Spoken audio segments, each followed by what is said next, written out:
Hey everybody, what's going on? Hexlex here. I got another Master Duel video for you. So I've really been enjoying making these more like presentation or I guess kind of video essay. Some people in the comments have been saying that these kind of feel more like video essays, but I've been really enjoying making this type of content and you all seem to enjoy watching it. So I'm definitely looking forward to making more of this style of video in the future. Definitely let me know what you want to see more of like this in the comments as opposed to just gameplay all the time. But today I'm going to talk about a very frequently asked question in my comment section. I definitely want to kind of start tackling more of those here on the channel. One of the big ones I've been asked a lot, and not just like very recently, but over the past like 6 months about at this point, is what are we going to do when tier limits come to Master Duel? This deck, with the Ishizu cards, which are already in Master Duel, proved to be a huge meta force in the TCG and OCG, becoming a quote-unquote tier 0 deck. What tier 0 means is, traditionally in terms of Yu-Gi-Oh! It's defined as a deck that sees at 65% or more representation in like tournament top cuts.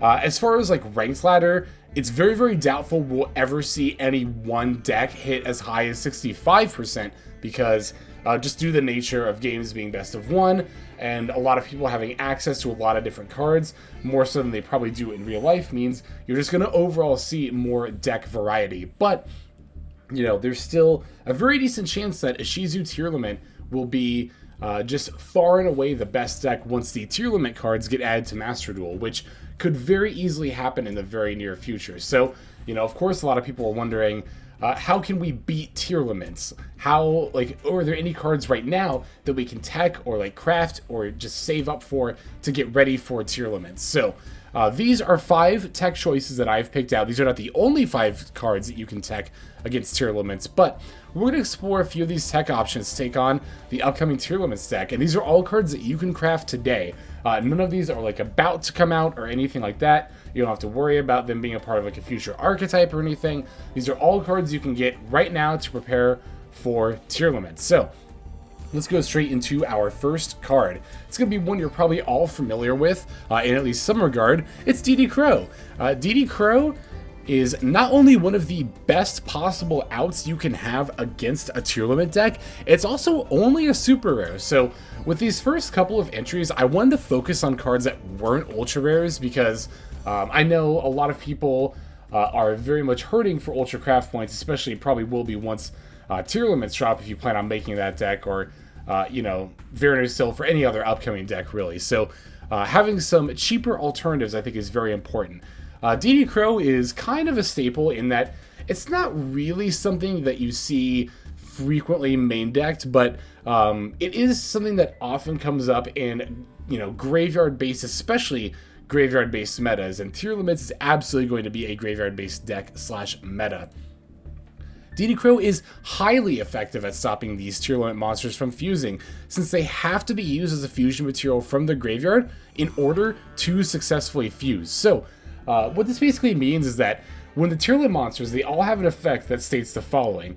You know, when this card is sent to the graveyard by a card effect, you fusion summon using, you know, monsters as materials, including this card in the graveyard. It's how it's worded. It says including this card in the graveyard, which means that if you end up banishing a Tearlament monster out of the graveyard in response to its effect, even with something like DD Crow that doesn't in and of itself negate the effect will still not go through because that Tearlament monster that's activating effect has to be a fusion material. It's not like Albion or Lubellion, some of the branded cards where they have effects that can fuse, but they don't necessarily need to use themselves as a material. No, Tearlaments have to use themselves, and they have to be in the graveyard in order to do that. So if you banish a Tearlament monster in response to the activation of its effect with DD Crow, they just don't get a fusion summon at all. So this is huge. This is one of the best ways to stop the Tearlament monsters from making plays really during either your turn or theirs, and that is one of the biggest upsides of DD Crow. The biggest upsides in general to this card are that it can be used directly from the hand during either player's turn. It requires no additional setup, like no, you know, field or activation conditions. You can just do it.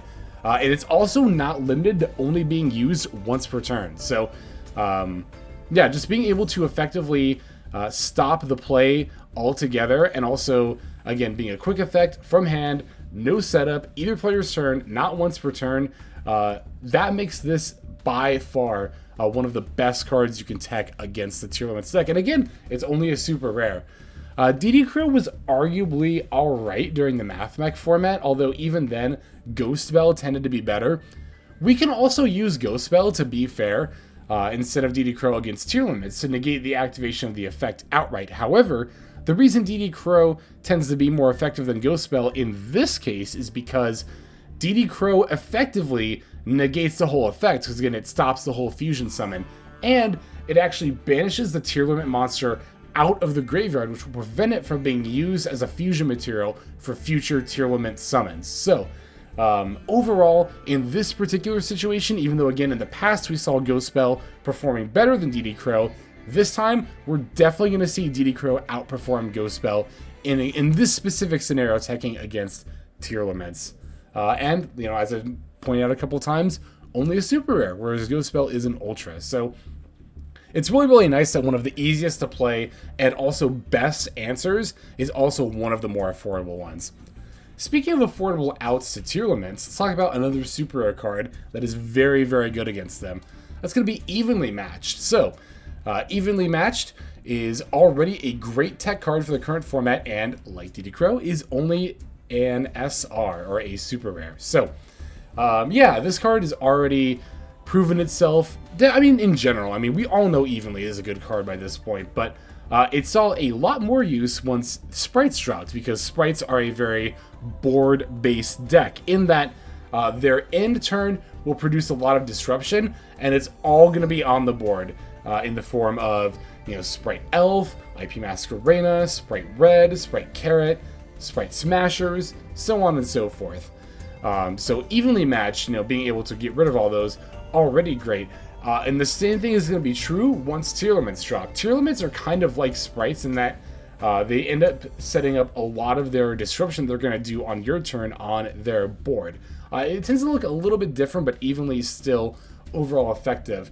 The Tearlaments have a few disruptive trap cards that require them to control a Tearlaments monster, so forcing them to get rid of all but one card is often a huge blow to their field. Specifically, they have, I actually don't remember which is which off the top of my head, but long story short, they have two trap cards. One of them can flip a monster face down, the other can negate a monster's effect, and when they do so, they send a card from their hand to the graveyard, which will allow them to fusion summon during your turn. So that's yet another powerful aspect of Tearlaments, that they get to fuse during your turn while they disrupt you. However, as I stated, those cards do require them to control a Tearlaments monster to use, to activate. So, again, with Evenly Matched, we're not only getting rid of most, if not all, of their monsters, we're also getting rid of those back row, and even if they would like to keep a back row for disruption, they're not going to end up having a monster to meet the conditions to disrupt you and also fuse on your turn. If you're not as familiar with these Tearlaments effects, don't worry. Like all the other meta decks or decks that are coming up that end up being huge meta forces, I will end up making at some point a Let's Talk About Tearlaments video to go through them and all their effects and what their impact on the Master Duel meta is going to look like. However, as with all these decks that I do Let's Talk About videos about, I want to make sure it's officially announced before we start covering it. In the meantime, you know, feel free to look up, of course, on like Yu-Gi-Oh! Wiki, or I think Wikipedia is actually back up. If Wikipedia is up, definitely use that. But either way, it's pretty easy to look up the Tearlaments and just read what all their effects do. But another reason Evenly is good is that, as with many of the tech choices we're going to talk about, including the one we've already talked about, DD Crow, cards that banish Tearlaments are highly effective at keeping them from being able to fusion summon, because again, a Tearlament that's not in their graveyard is a Tearlament they cannot fuse with later. So, you know, again, of course, like with DD Crow, of course, we see with all these graveyard-based decks, banishing is the easiest and most effective way to just nip them in the bud and make sure that's not going to be an issue. Alright, so again, I wanted to start by covering a couple of super rares, some, not just cheaper, but like, DD Crow and Evenly are honestly two of the best cards you can tech against Tearlaments, and they're only super rares. So, again, wanted to start off by talking about some of the not only more effective, but also more affordable tech options. But There are also other tech options that might require a little more setup and will definitely require some UR craft points if you do not have these cards already. The first we're going to talk about is Abyss Dweller. So, Abyss Dweller is a fairly generic extra deck option that you can use to beat tier limits. It only requires you to have any 2 level 4 monsters. It does get the power boost if you end up having one of them be water, but as you can see, it is not a requirement. It only requires any 2 level 4 monsters. Dweller's effect can be activated as a quick effect during the draw phase, and it lasts the whole turn, meaning that it doesn't need to remain face up on the field in order for its effect to apply. For those who aren't familiar, Abyss Dweller, as you can read here, once per turn during either player's turn, you can detach 1 Exceeds material from this card. This turn, card effects cannot activate in your opponent's graveyard, so it is effectively a one-sided Necro Valley for your opponent. And again, we've already discussed just how reliant this Tearlaments deck is on the graveyard. So, yeah, if you just throw out the Dweller, they literally just can't do anything at all.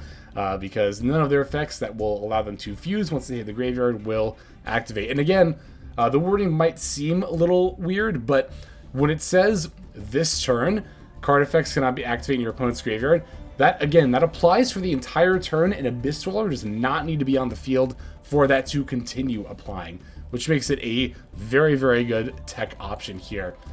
Another thing that makes it a good tech option is that Dweller only prevents the opponent from using effects in the graveyard, meaning you can still use graveyard-based effects the turn you use Dweller's effects. So, if for example you're on an Ishizu deck and you've got some Shufflers in your graveyard, we're not going to talk specifically about them in this video, but the Ishizu Shufflers are yet another great tech option to beat the Tearlaments decks. I just want to talk about some tech options that were more accessible to a more wide swath of decks as opposed to only Tearlaments decks. Dweller, again, very generic, any 2 level 4 monsters. Lots of decks can put out that with very, very little commitment or impact on their main combo. So, and honestly, even if you have to divert a little bit from your main combo, if you know your opponent is on Tearlaments for sure, then ending on Dweller is probably just going to be for the best anyway. Just for that, again, one-sided Necro Valley-like effect. Alright, so there is that. Let's go and take a look at the next option here. It's going to be actually a pair of cards, a little bit of a package.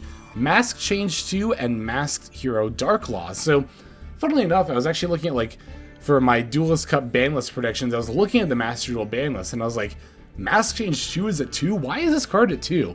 I know it's, the idea I know is because it can make Darklaw, but I'm like, is making Darklaw really that impactful? I never see anybody in Master Duel do it. I don't know if this was a preemptive hit or not. I've seen some people say that this was more of a hit to counter Orcus, even though they came in nerfed and already power crept to Master Duel. But in any case, even if it wasn't an intentionally preemptive hit, it is a bit of a preemptive hit to maybe help Tearlaments a little bit, or also take a tech option from them. Let's just get into it a little bit here. So for those who don't know, Mask Change 2, you discard a card, target a face-up monster you control, that has a level, and then you send it to the graveyard to summon a masked hero of the same attribute. You do not have to send a hero monster, but you do have to discard a card. Darklaw, as we all know, is the Dark Masked hero, and it, while it's in play, is a one-sided Macrocosmos only for your opponent, and also has the ability to banish random cards from their hand, if they add cards outside of the draw phase. So, though it requires main and extra deck slots, this package also only requires that you have any dark monster and a card to discard. So, unlike even Abyss Dweller, which made you have 2 monsters in play, you only need the 1 monster in play for this little package to work. And again, it can be any dark monster as long as it has a level. You do also have to have the discard as well, but I mean, that's kind of a non-point, especially for something that can so single-handedly shut down not just Tearlaments, mind you, but Darklaw is an excellent card to shut down pretty much any deck. Like, the vast majority of decks care about the graveyard in some capacity, and even if they don't, they definitely care about this effect that will banish a card out of their hand when they search. So, the Darklaw, of course, as we talked about, not only prevents cards from going to the graveyard by banishing them, but it also disrupts the opponent's searching as well. And due to only needing a dark monster and the banish being one-sided, this package here can even be teched into a Tearlament deck to beat the mirror match. I don't know if this was as much of a thing in the OCG, but I definitely saw a few TCG lists that were teching this when I was doing my research on not only this video, but just doing some general research on Tearlaments as well. So yeah, it might be that in the near future, even if you aren't playing heroes, it might be worth it to craft a Dark Law just to play this package. And again, this can be used in Tearlaments, so I think this might end up being one of the tech packages that we end up seeing a little bit more often than the others, because the Tearlaments themselves are going to be playing this in order to beat the mirror match. Not all of them again, but I might try it out. I don't know. I could definitely see a world where it's right. The other cool thing is that, if I'm remembering correctly, the Tearlaments say, oh no, they have to be sent by a card effect, and this is a cost. Yes, I see the little semicolon here. So no, discarding a Tearlaments with Mass Change 2 does not trigger the Tearlaments effect, I don't believe, because, again, I'm just having to recall the wording I read off the top of my head, but I believe Tearlament monsters say that they have to be sent to the graveyard by a card effect. So yeah, cost would not do it there.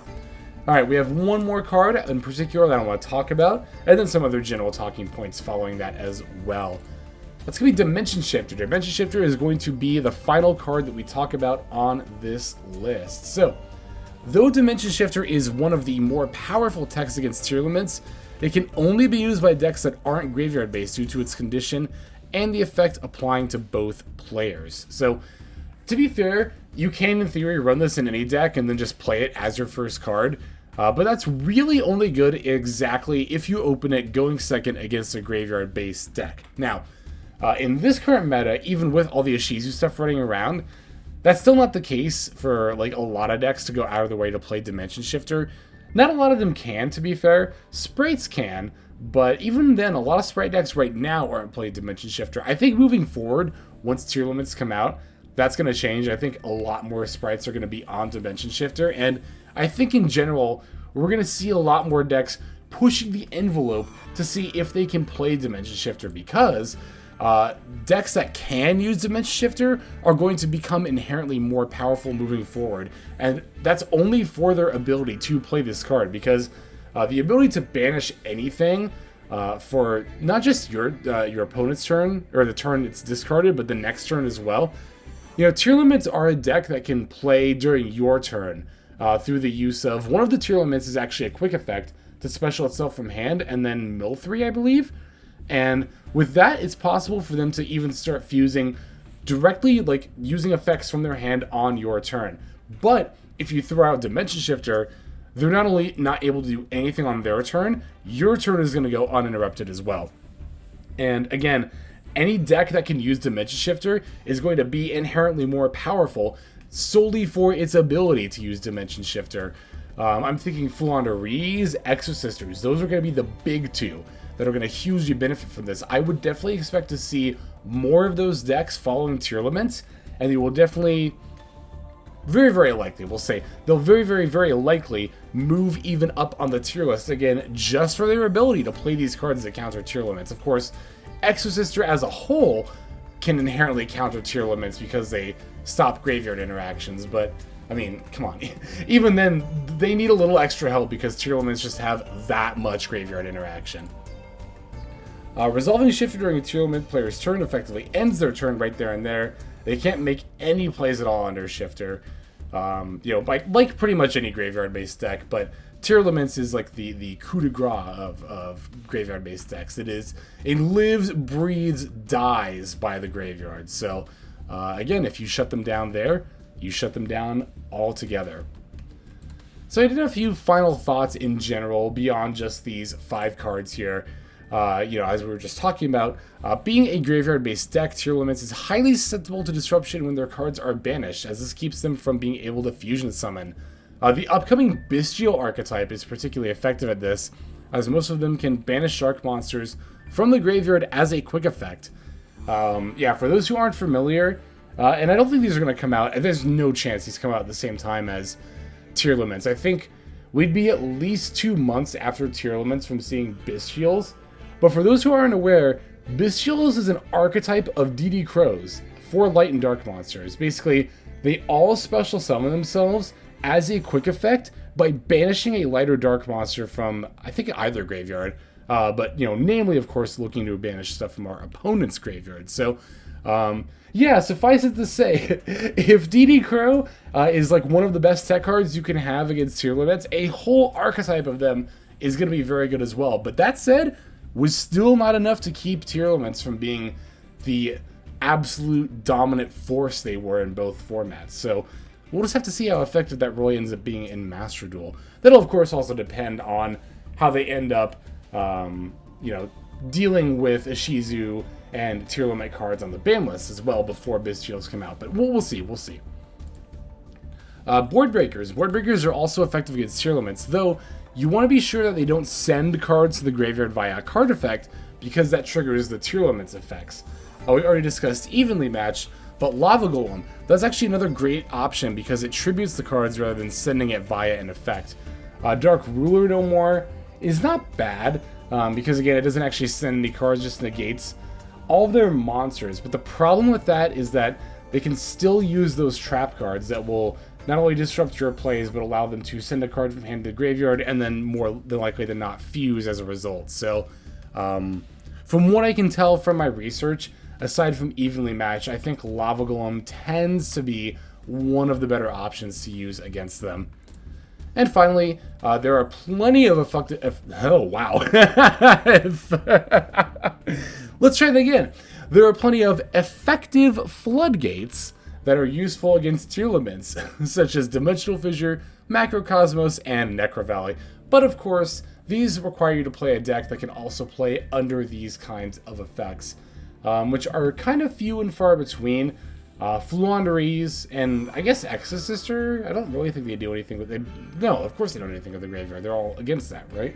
That'd be a huge flavor fail if they did, but yeah, those decks could potentially use these kind of floodgate effects. Commonly you see these in like stun decks, right, with like Inspector Border and stuff like that. But again, any deck that can make use of this kind of a thing, be it Dimensional Fissure, Macrocosmos, Necrovalley, or like Dimension Shifter, again, just going to see a lot more play and an increase in power level for its inherent ability to play cards that are good against Tearlaments. I mean, really, that is just how much this deck kind of warped the meta around itself. In the TCG and OCG, we still, at the time of recording this anyway, don't know exactly when the deck will be released, what will get pre-hit, if anything will get pre-hit.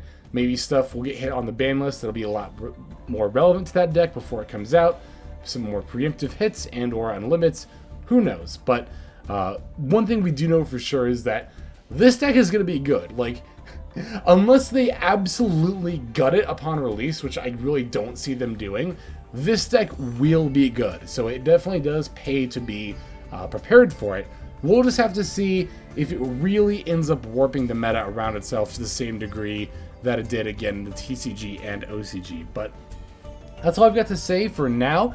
Especially if you're experienced in the TCG or OCG, which I am not, to be fair, if you have experience teching against Tearlaments and you want to recommend some stuff, absolutely feel free to do so in the comments. I would love to get a discussion started about exactly how we can counter this Tearlaments threat. But again, if you also want to see more non-gameplay style videos like this, where you just talk more about the metagame or about certain tech choices or about playing, just about certain aspects of competitive play, like I said in the beginning of the video, feel free to let me know in the comments, and I'm wide open to suggestions of exactly what topics you would like to see covered. But that's all the time I think I've got for now, so let's just move on to our outro.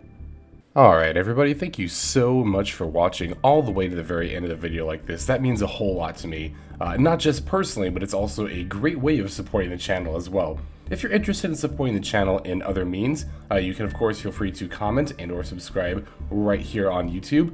I'm always looking to the comments section. You guys leave some pretty awesome feedback as far as like constructive criticism goes when it comes to deck building, gameplay, channel content, all that stuff. So feel free to leave your opinion down there. I will be sure to take a look at that there. And then subscribing is going to be the best way to get notifications of when these videos drop. That does happen every day, by the way, so if you're looking for daily Master Duel content, you've come to the right place. And there are more places where you can get some daily Master Duel content. If you check out the description below, follow the top link over to my Patreon page. There, for just $5 a month, which is as much as you pay for a booster pack, you'll find a lot more value than a pack full of filler over there. We've got some previews for content upcoming here on the channel. We've got some exclusive games that are only posted over on Patreon over there. We've got some Q&As, and then you can also have your name featured in this lovely credit sequence where I thank all of the people who are helping contribute over there on Patreon. It's a huge support to the channel, and it really means a lot as well. So thank you everyone who is donating that is featured here on screen. And again, you know, it's not just a pure donation, you do get some more daily Master Duel content over there just for being a part of the Patreon.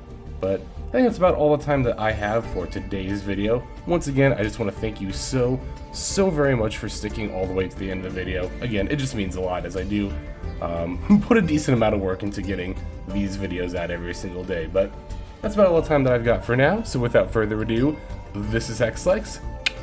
I'm signing out, and I hope you have a fantastic day.